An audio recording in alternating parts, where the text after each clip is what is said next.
Don't talk about playoffs. You kidding me? Not a game, not a game, not a game. We talking about practice. We thought they were, and we let them off the hook.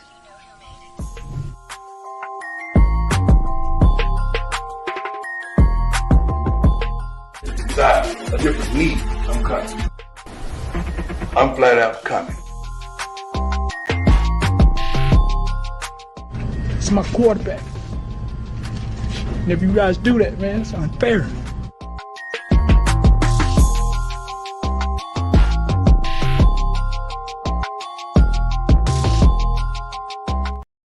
Hello, everyone, and welcome once again to another edition of the Sports Report Podcast. I'm your host, Mr. William D. Morgan, and I have a cast of thousands with me tonight. First off, I got my man John with me. John, what's going on? How you doing, bro? No, I'm straight, man. How you doing, man? We're catching this good ass Knicks and Sixers game. There you go. Appreciate you coming through. Mm-hmm. Next up, we have the man who runs Twitter, or X, as you may want to call it. Let me bring my man Ambrose in. Ambrose, what's up? How you doing, bro? Fun fact, did you know that Angel Hernandez's great-grandfather was the lookout for the Titanic?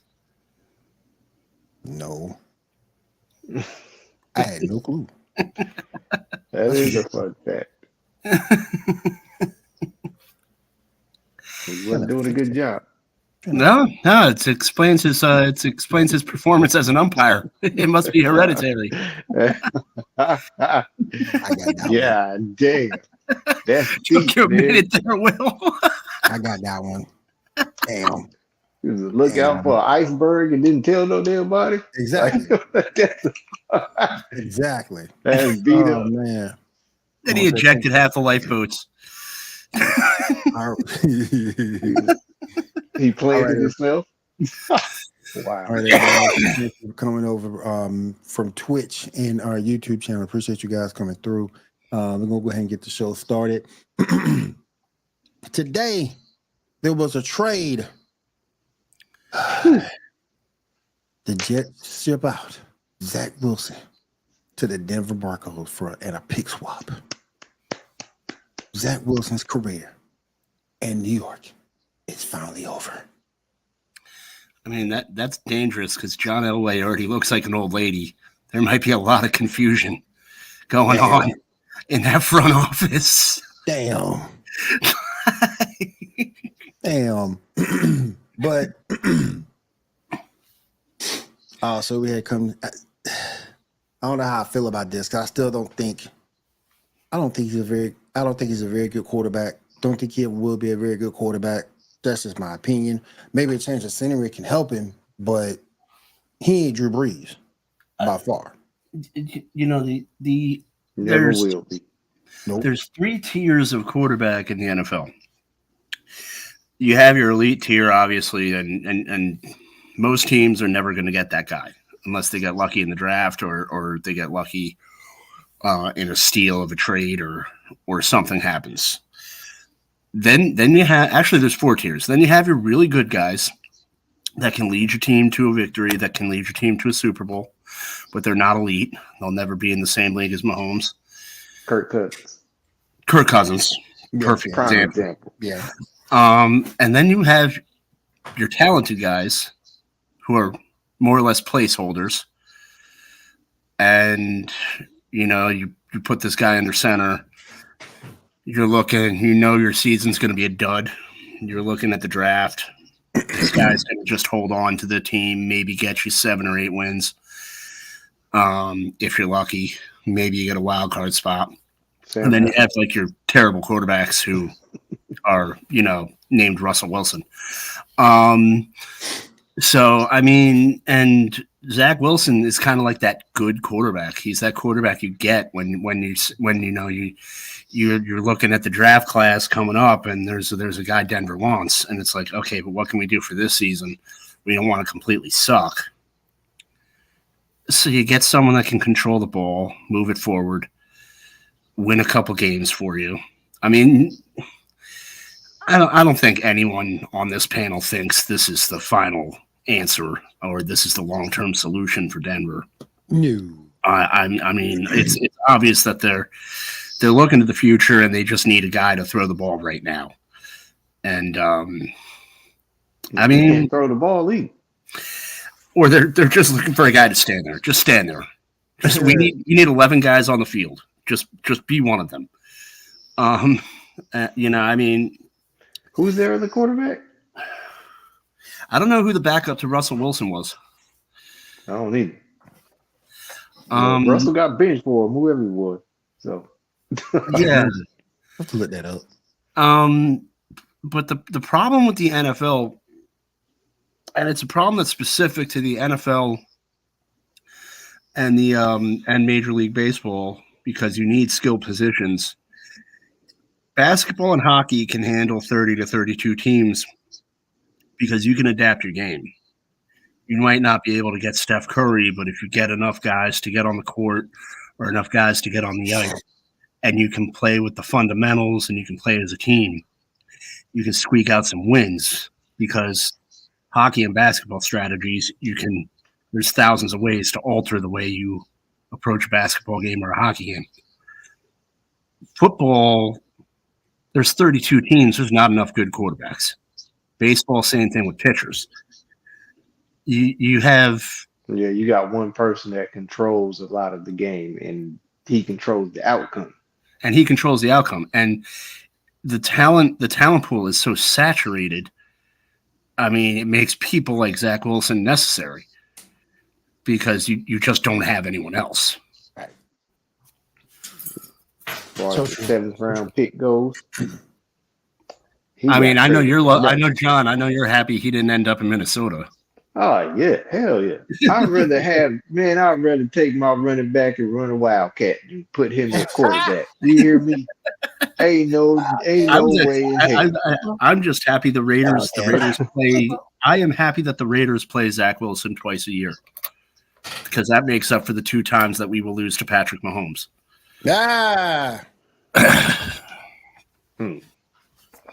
But him being traded for a 7th rounder, the Jets didn't care. They just wanted him off the team. They want him gone. That's all it is. 7th rounder, that's the bottom of the barrel. Yep. Last pick, Mr. Irrelevant type pick. I mean, at least they didn't just cut him. Yeah. Unless you have, like, you hired Bill Belichick and he sees the next Tom Brady. There's no real upside to that. I don't even think Sean Payton can fix him. Sean Payton's a weird coach because I don't know if he made the team good with Drew Brees or if Drew Brees made him look good. So these next Drew Brees definitely made him look better. I think he's not a terrible coach. But I don't think by any means he's a terrible coach. Terrible coaches don't win Super Bowls. But but when you got somebody like Drew Brees, makes it a lot easier. Yeah, absolutely. Like, I mean, it's the same thing with Belichick. Look at how bad Belichick nosedived when Tommy went to Tampa Bay. I mean, I think this is going to be how good if Sean Payton can somehow get past the 2nd round of the playoffs with Zach Wilson as a quarterback, he'll be every bit of the coach that ESPN says he is. That's not happening. I don't think so either. I don't. I think the game moves too fast. I think coaches have with technology and training and the way things go, I think coaches have a 10-year window before they lose touch. Yeah, Most coaches. I mean, They there's can obviously adapt. some that have been in the league for a very long time and they can adapt. But for the average coach, you have a window. And when that window closes, you're not getting back in. Steve Wilkes never got a window. Steve Wilkes never got a win. I mean, look at John, you're a Minnesota fan. Look at the amount of coaches that have come through that have been good, but the door shut on them. Yep. I mean, you had a lot of coaches that could have done a lot. You had Denny Green. A lot. Yeah. I don't think Brad Childress was a bad coach. I don't think I do. I can't stand. Oh man, if he didn't sabotage my team.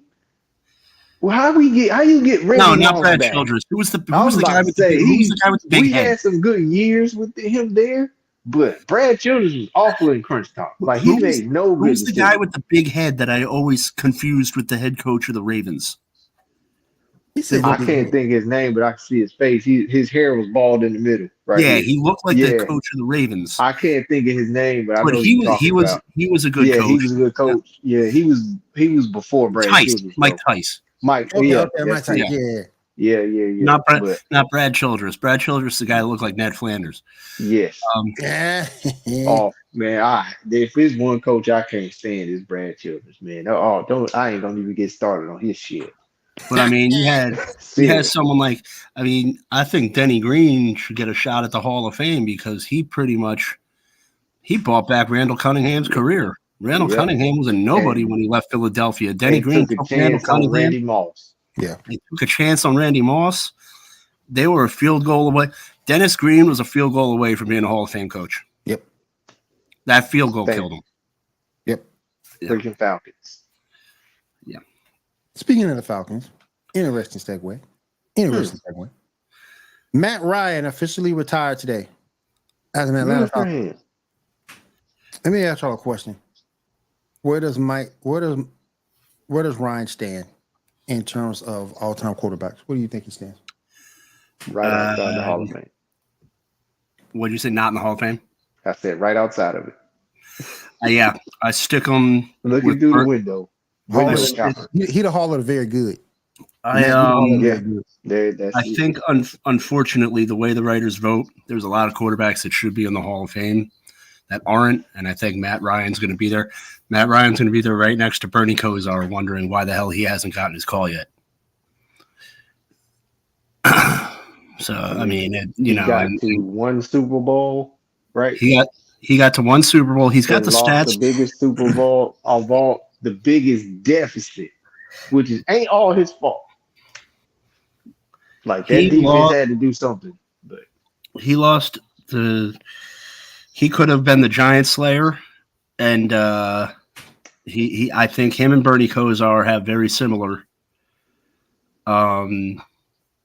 ways that their careers ended, because Bernie Kosar's ended on a fumble that wasn't his fault. I mean, it didn't end, but his legacy is John Elway's drive and the Ernest Biner fumble, and no one realizes how good a quarterback Bernie Kosar actually was either. So there's quarterbacks in that class that are kind of like, if you look at their stats, and I don't know how the Hall of Fame voting works for the NFL. Is there a veterans committee? I don't need it. Like baseball? You have to be retired. They have to be retired for so many years. You have to be retired, but is it like baseball where if the writers don't vote you in like 10 years, the veterans committee will say, okay, let's look at a bunch of other guys. Veterans committee. Oh, yeah, then he's not. If that's the case, T.O. would have been in a lot sooner than what he was. There's something about receivers. The writers don't like to vote receivers in because Chris like people with attitude. Right. I mean, Art Monk. Art Monk did not really have an attitude. What? I say he was like that though. He could ball. I mean, he could ball. He could ball, but I mean, it took them like 17 years to put Art Monk in the Hall of Fame. Yeah, that's Art Monk didn't really have an attitude. I mean, I get it. Like Chris Carter pissed off a lot of people when he was in Philadelphia, so I get that he kind of had to do his I don't know what you call it. He had to pay his price. His dues. His pay. You know that same thing with T.O. and Randy Moss. You know, but like there is just something with receivers that the writers just don't. I mean, but the writers tight end in there before they put a receiver in there. Yep. The writers don't do that. Like, I don't know. The voting process is so weird. Because even if you look at someone like Ricky Waters, and this is why they need a veterans committee, because Ricky Waters has Hall of Fame stats. Ricky Waters just played for really, really terrible teams. Ricky Waters played for one of the best teams. Mm-hmm. Who did he play for? He played for the Niners. Did he win a ring with the Niners, or was that kind of when the Niners tailed off? That was he played with the 49ers, and then he went over to the Seattle Seahawks. I know he was I remember him. I remember him on the Niners. I remember him on the Eagles and the Seahawks. Well, and then he was on there by the time Steve Young got there. He got a ring. So yeah, but Ricky Waters again was another guy who had attitude, and they'll never put him in. This is why you need a veterans. Yeah, but see, back then attitude was kind of allowed. It just got to a point where, like, say when T.O. and them got around, like that's when the attitude got, out of balance, disbanded out of the NFL. So like you can't have all this attitude. You can have aggression, but you can't have attitude. Yeah. To me, they go hand in hand. Yeah, Ricky Waters was more like old school attitude, where it's like, "How you doing, Ricky?" And Ricky's in a bad mood, so he just punches you in the mouth. T.O. was on another planet. The thing with T.O. is that a lot of the other guys, even Randy Moss, I don't think T.O. never put the team first. Like, even when he had that little thing with the Cowboys where it's that's my quarterback. He knew that was going to be on ESPN. That was for him. Everything T.O. did was for him. Team Obliterator, as they called him. At least your brother did. I want to bring this up. I saw this on Facebook, and this has got to be the most idiotic thing I've ever seen, and it's still NFL related. Well, look at the guy who's making the list. Caleb Williams has yet to play a down. That guy looks surprised to be a sports writer. Nick Ruckman, dude. Okay. Come on, man. Williams has yet to play a down. He's nowhere near better than Joe Burrow. Nope. Okay. I don't even think he tops Trevor Lawrence at this point. Jared Goff is a better quarterback than people give him credit for. He already has a Super Bowl appearance. He had some bad years, but he hasn't. Andrew Luck played on some dud teams. He had a great career, though. Yeah, worst offensive line in damn near history. I mean, hell yeah, one of them. All these guys have done some. All these guys have played, though. What if Jameis? Man, oh man, okay. But all these guys have at least played it down. How can you say he's better than anybody? I was gonna say something about Caleb Williams, but never mind. Go on, say it. We don't put no punches in on the sports report. Go on, say it. Yeah, he looks a little fruity. Yeah, but look at the picture again. Look at it real good now. I'm just saying. Maybe that's why that guy looks so surprised. Sometimes he looks like he likes to put on a different set of clothes. I'm just saying. Oh my God. Hey man, we're in a new era that's acceptable now. Live your best life, Caleb. Live your best life. Man. I can't believe the Sixers just lost that damn game. Damn, they did. Mm-hmm. I just saw the update.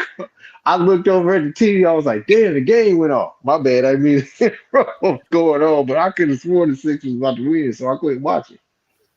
The Lakers playing right now. Mm-hmm. 13-7. Andy Reid becomes one of the highest paid coach. Is it well deserved, fellas? Yeah. There's a lot of fast food restaurants in Kansas City now. Like, get any of that money. Oh yeah. Hey, he's winning, regardless if we like it or not. And man, winning he earned it. Yeah. I mean, going back to what I said earlier, where coaches have a window, he clearly found a way because that window should have done slam shut on him when he left Philadelphia. His adjustment game And was probably the best I've ever seen. He managed to just keep that window jammed open and refuse to let it shut. So I mean, he got it done. He has 2 Super Bowl appearances with 2 different teams. He was 30 seconds away from beating the Patriots with the Eagles. Yeah. If he had just a little bit more time on that clock. So I mean, yeah, he earned it. I mean, I hate Bill Belichick, but Bill Belichick earned it when Bill Belichick. If you're winning, people are in the seats. People are watching TV. Your team's making money, and that's the whole point. Why not pay the guy that's winning for you? Why do you think Bill Belichick's not in the league, fellas? I think he's in his 70s. I think he's in his 70s. I think the game has passed him by. Let's face it. He had his moment. He's going into the Hall of Fame as probably the greatest coach in the history of the NFL. He's got, when you include his rings as a defensive coordinator, he's got more championship rings than Phil Jackson. But you don't start franchises with 75-year-old men. You agree, John? Yeah, that's what I meant by his mentality. Like his mentality is past his prime, but I don't think he should have a head coaching job. But I do think he can still coach a defense. Yeah, and I don't think he should have gotten like a defensive coordinator job or something of that nature. Maybe he don't want to go back to that, but no, that's an ego thing. I still think he can. Yeah, you don't send a general to be a sergeant. I still think he could coach a defense. Yeah, I think his eye for talent. What I would do if I ran an NFL team, if I ran a team that was struggling, I would hire him as a GM or a consultant, like teams did with Mike Holmgren, because he does have an eye for talent. He does know what works. So I definitely hire him in a front office position, and because someone like that knowledge is valuable, and once he's gone, that knowledge goes with him. Yep. So I would hire him in a front office position, and I'd learn as much as I could from him while I could. Right. Yeah, but as far as head coaching goes, you don't build dynasties with 75-year-old men. All right, guys, we got the NFL draft coming up a few days. There's a ton, and we talked about it last week. There's a ton of mock drafts out here right now. John, I'm gonna start with you. You're a Vikings fan. Who you want your Vikings to pick up? Jaden Daniels. We could. You think you last that long? No, I don't. Me neither. That's what I would like. I just don't think JJ McCarthy is the answer. I don't. Like, I know they were talking about him, and certain people are impressed with him. I would rather have Michael Penix Jr. than JJ McCarthy. I feel you. But I would hope for Jaden Daniels because that is prop. He could end up having a better career than Caleb Williams. He could. He did win the Heisman. Mm-hmm. And he's also a dual threat quarterback. Yes. Which is what the league is kind of turning into, or you need to have some sort of mobility to be good or great in this league now. Right. So I'm great at JJ McCarthy is a little mobile. He's not, he ain't gonna stand there in the pocket and take a hit if you don't have to, but I will give him that. He can play outside the pocket, but I just don't think his arm talent is the answer. Right. And accuracy. No. But Jaden Daniels, if we could trade up to get him, it'd be good. I would love it. Yeah, if we can give up our 11th pick and our 23rd pick and trade up to the 3rd or something like that, hey, I can hope for the best. Meanwhile, this mock draft I'm looking at right now says my Saints are going to get Talise, Figueroa from Oregon State offensive tackle. I'm happy with the position, not so much the player, but the position is need, and he is a powerhouse. So we'll see what he does. We need an offensive lineman bad. What pick do y'all got? 14 in the 14? first. Okay. 14 in the first, 45th in the second. Yeah, you're right after the Raiders. Mm-hmm. Yep. So hopefully we pick up offensive tackle and then we go ahead and get another receiver, and then we go from there. We rock from there. Anybody looking at in particular, Ambrose, for the Raiders, according to this mock draft, is Michael Penix Jr. That's going to be at 13. Wow. I know Ando is probably creaming his pants here in the name Michael Penix Jr. Wow. Because it's Washington, and he's going to feel so conflicted because he's a Kansas City fan watching a Washington quarterback go to Vegas. But I like that. I would, if they don't get Penix. I honestly think Penix is a better call to draft a quarterback than Caleb Williams. I would like to see him grow. I would like to see the team invest in him. I would like to see them actually stick with the guy. I think Derek Carr got a raw deal there. If they don't get him, you need an O lineman. I'd like to see an O lineman get drafted. Or honestly, man, Devontae Adams is so unhappy there. They're gonna need to get a wide receiver because when his contract, he's either going to demand a trade, or when his contract's up, he's not coming back. I don't think so either. I don't think so. They're gonna need to think long term and replace him. So if Penix Jr. goes, get savvy, either shore up the O line or get a wide receiver that could fill the void when Devontae Adams eventually just has had enough and leaves. Right. All right. The next thing I want to do is go over to the NBA, and I have a question I need to ask. And they're playing right now. What's the score? It's 22-11. 22-11. I'm gonna go ahead and play the intro, and then we're gonna go from there. Let's go.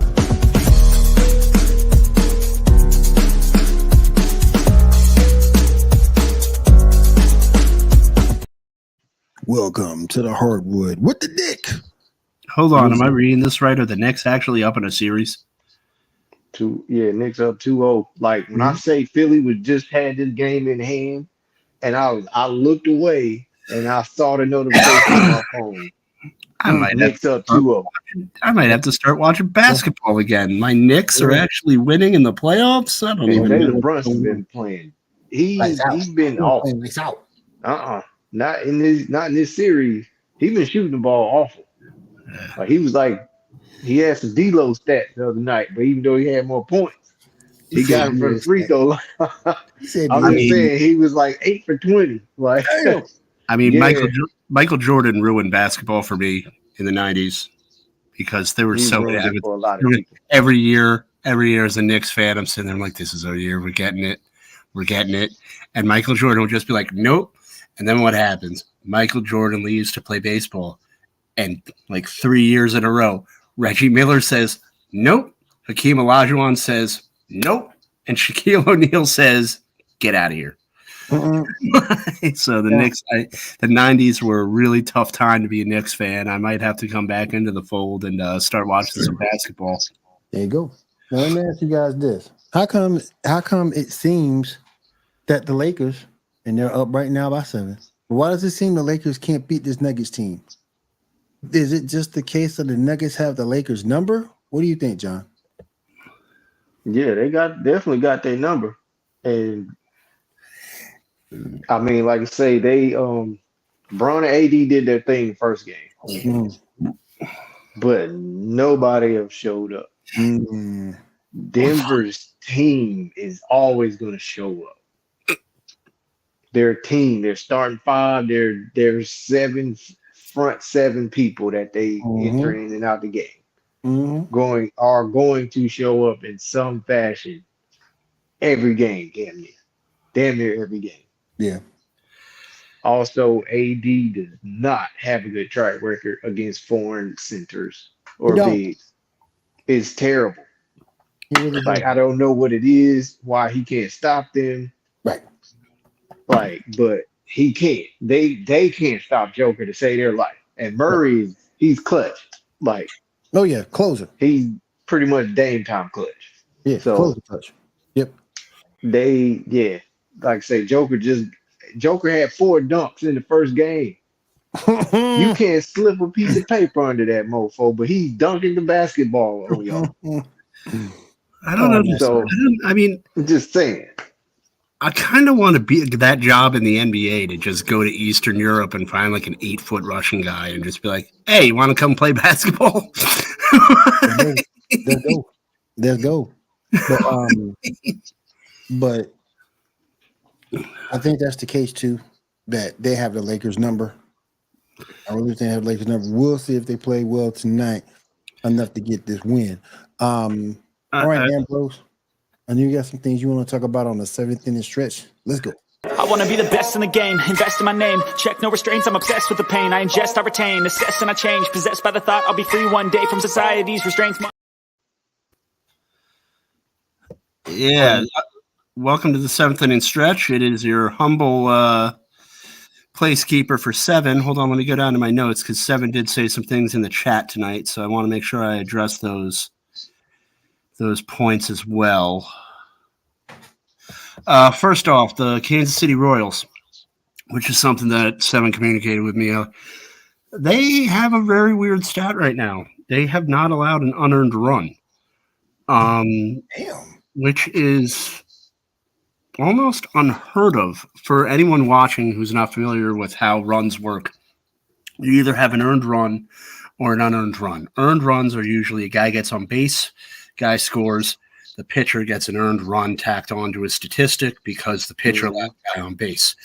An unearned run is when the run scores, but it's not the pitcher's fault, whether it's an error, something happens on the field, and it's almost like an error in base running. The guy scored what he shouldn't. The guy scored what he shouldn't have. Right. That's the best way to explain it. Right. And Kansas City sits at 13-9 in a weak division. Are they the real deal? I mean, they're playing good ball. It's very early to say. Again, it's a 162 game season, so it's hard to call right now. The bad teams, 13-9 is not necessarily impressive just yet. So, what you say? And the bad team. Go ahead, Will. I was just saying 13-9 ain't. But they're in a very, very weak division, and they are playing good ball. I mean, their division is the White Sox, whatever you're calling the team in Cleveland nowadays. The Twins, who are a good, who are a decent team. The Twins are probably some competition. The Royals and why is the other team escaping me? Twins, Royals, White Sox, into Guardians, and I don't know. But the point is, it's bad. The division's so bad, I don't even care who the 5th team is.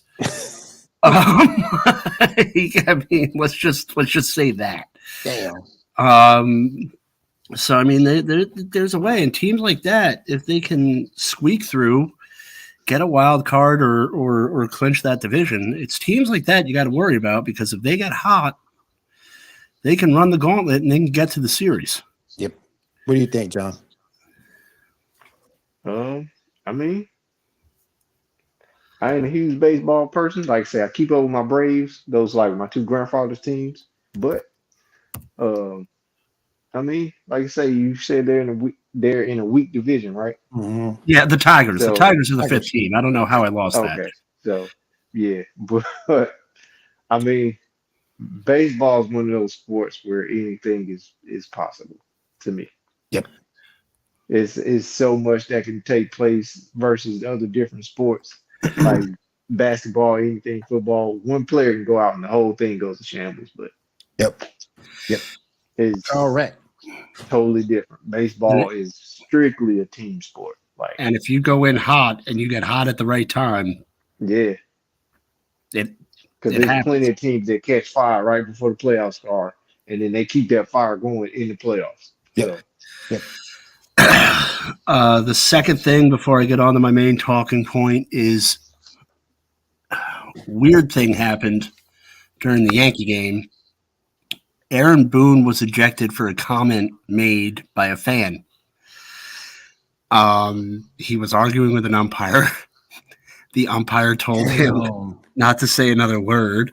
Damn. Aaron Boone's walking back to the dugout.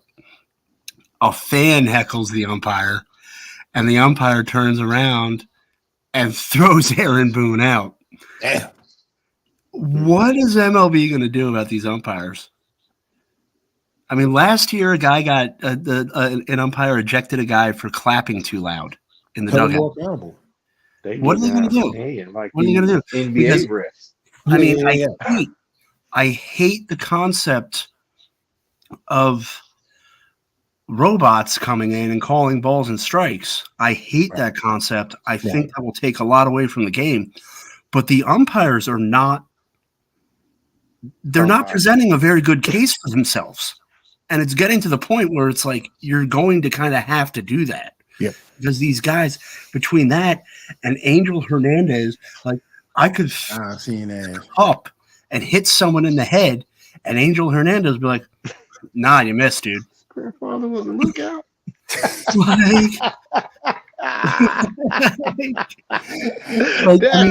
Shit, man. He the worst lookout in history.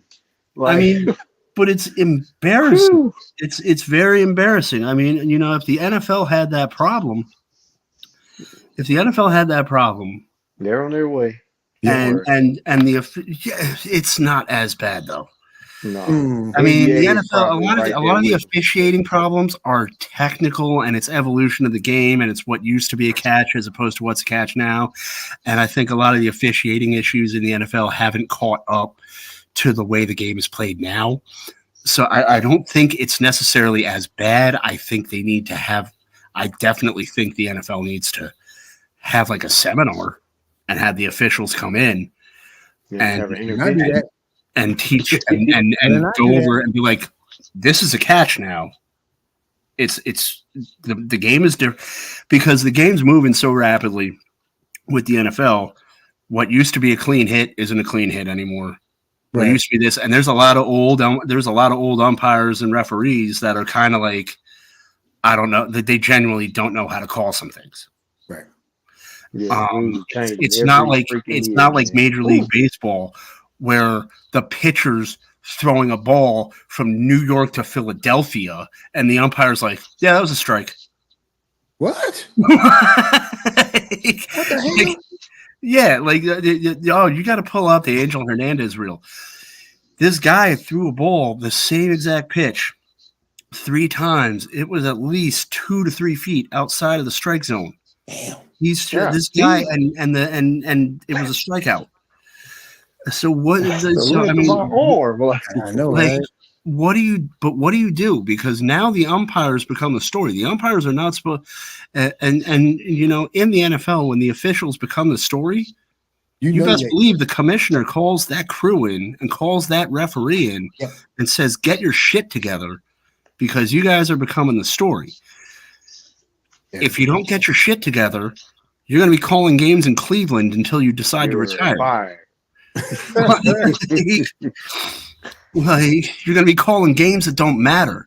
You're going to be in the sea. You're going to be in Canada. You're going to be calling Montreal Alouette games until you can learn how football works. And MLB can't get a grasp on their umpires. I don't know what it is. I don't know why, if their union is strong. But at this point, I just scrap them all. I call up Little League umpires and say, hey, you want to call some games? Right. Man, do what you got to do. Last story, and this one's kind of tough to talk about as a baseball fan. 1981. This is Jerry Reinsdorf's 43rd year owning the Chicago White Sox. He's owned the White Sox since 1981. Is this the same owner that owned the Bulls? Yes. Sheesh. He's only Okay. made the playoffs in that span of time 7 times. He's won 1 World Series By accident. Let me stop. by accident. Let me stop. And he's all around probably been one of the worst owners. He tore down one of the greatest stadiums in baseball history, Comiskey Park. He has focused on profit. His motto has been always field a second place team because second place teams give the fans hope, and they'll still come out to the ballpark. Don't field winners. Don't field winners because you have to spend money on winners. So the White Sox now, Michael Jordan. The White Sox now are on pace to win 20 games this season. 20. No, What they got? no, One they are win? on pace. What do you got? If you they have 3 wins right now. I was close. They have 3 wins right now. And given the fact that they're not God scoring damn. any runs, Man, they suck. they're not scoring any runs. Projections show that they will win 20 games. That will put them at probably The number 1 pick in the draft. the number 1 you're kicked out of the league. We can call up a minor league team to replace you. If you're the commissioner of baseball, right here in North Carolina, and you got one right for him. And what's really bad about this though is this is a charter team member of the American League. This isn't like it's the Tampa Bay Rays. Right. No disrespect to any Tampa Bay fans. This is a charter team. They've been around for over 100 years. They're important to the league. They have a devoted fan base. You know, I've been to a Cubs game. Oddly enough, they were playing the White Sox, and the fan base is devoted. It's a working class fan base, mostly Polish immigrants, African Americans. Very contrast to the Cubs suburbanite fan base where it's sweater vests and Chardonnay. These are people that actually live in the neighborhood. They root for the team. They watch the team. And this guy, I watched a game the other day. There wasn't even anyone in his owner's box. And all he's doing is counting his money because he's still turning a profit. And there's nothing he's going to do to improve this team. Crazy. And I couldn't be an owner and be like that, man. If you're dang, that's awful. But if you're like the commission, if you're the commissioner of baseball, what do you do? Because this is an important team. What could he do? You could do what the real commissioners in the 90s did when Marge Schott ran the Reds, and she started saying things like, you know, the guy that led the bad guys in World War II wasn't such a bad guy until he took things too far. Damn. You know, when the commissioner kind of said, "Hey, Marge, let's have a quick talk. Sell the team. Seriously, sell the team. Sell it." He could do what he did to the Yankees when George Steinbrenner was getting out of control and suspend George Steinbrenner from operations for 3 years. Yes. I mean, most leagues don't operate like that. So, I mean, yeah, most leagues don't operate like that. But this commissioner is not. And you know, you have 2 charter franchises right now that are in disarray, and it looks really bad for the league when you combine the fact that the Athletics are a joke, the White Sox are a joke, and the umpires are a clown show. What is this commissioner doing? Full of shit. It's that bullshit, What is this commissioner like? What is Rob? Tony, shout out, fuck Rob Manfred, because what are you doing? Exactly. What are you doing? Exactly. You have 2 charter franchises that are tanking, and the games are jokes. The games are worse than. I mean, not worse than the WWE is easier to call. The referees in WWE have a script, and they could probably call a better baseball game than umpires. Like I could see a referee from the WWE coming in and be like, "Okay, give me my earpiece. If I miss a strike, someone let me know." Oh shit, we got a game 28-24. Who's playing? Oh shit, Lakers Pelicans. Lakers Denver. Oh shit, we got a game. I'm probably gonna fall asleep. All right, you guys. Anything you got for basketball, Ambrose? I mean, for baseball, Ambrose? Baseball. It's early in the season.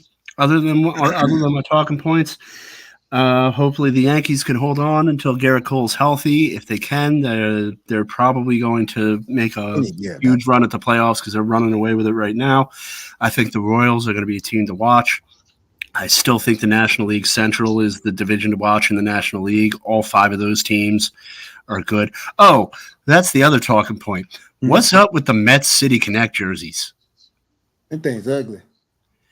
It's almost kind of like they forgot to create the City Connect jerseys, and they walked by and have either of you been? You've been in New York City, right, William? Yes, I've been once. You been in New York City, John?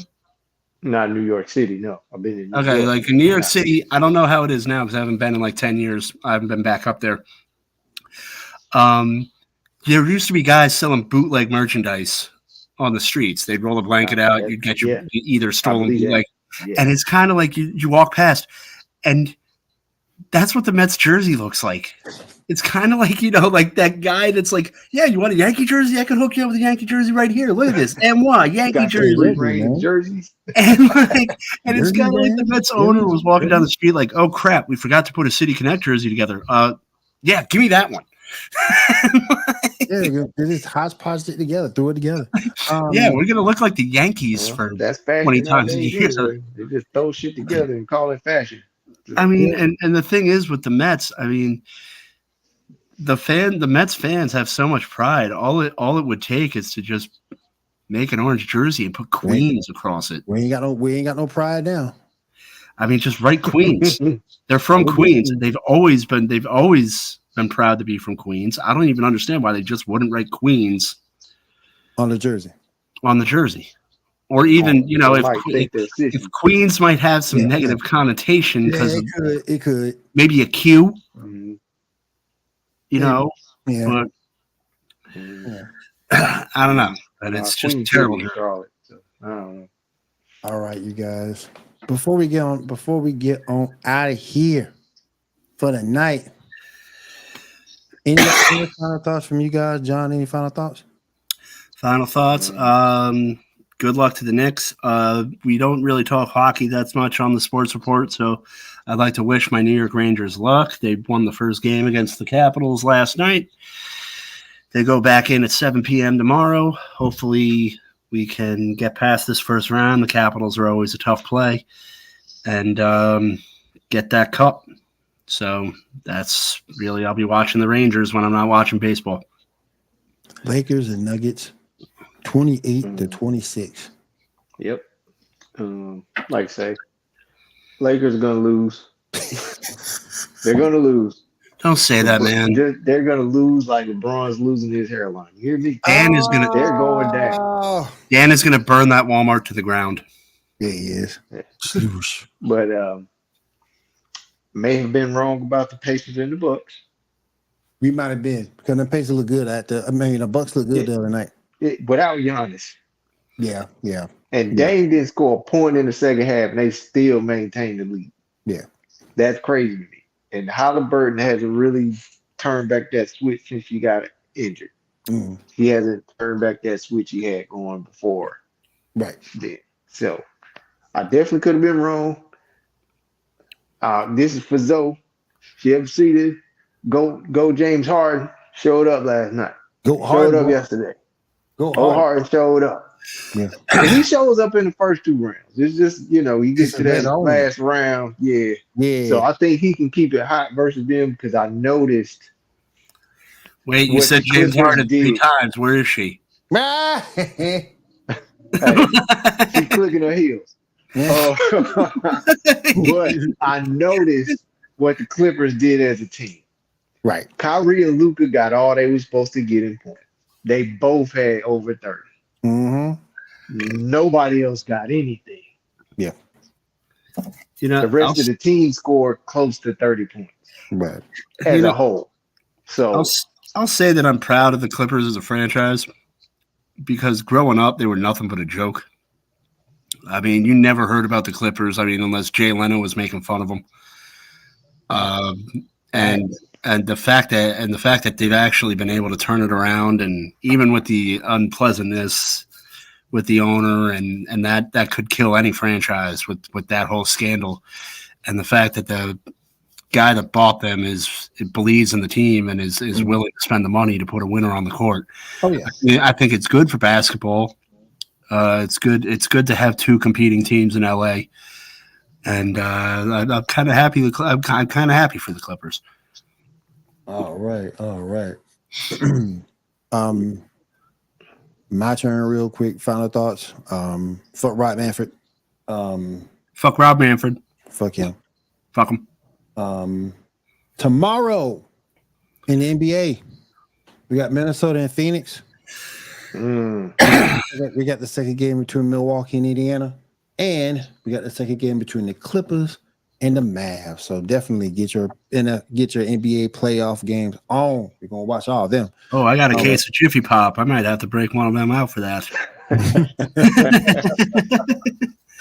My daughter loves her Jiffy Pop. I might have to steal one from her. Hey, bro, any final thoughts, man? Anything else you want to go over? On the non-sports front, I write for Geek News Now. I'm putting out an article this week because Transformers and G.I. Joe are putting together a crossover movie. Yes. So I will be writing an article on that. That has been my assignment. I've had some things going on, so I haven't actually been writing as much, but I will be back on the website within the next couple days. So look at that at geeknewsnow.net. And as always, you can catch me here talking baseball on the Sports Report. So just bookmark it if you're catching this on the VOD. If you want to catch us live every Monday night at 10. Oh, yeah, for sure. For sure. Catch us live right here Monday nights at 10 p.m. Eastern. All right, you guys. We're going to see you guys again next week. Everyone have a safe week and take care. Later, guys. Foot Rob Manfred. Shut up, Ando. He ain't even here. I know, but I need to do it.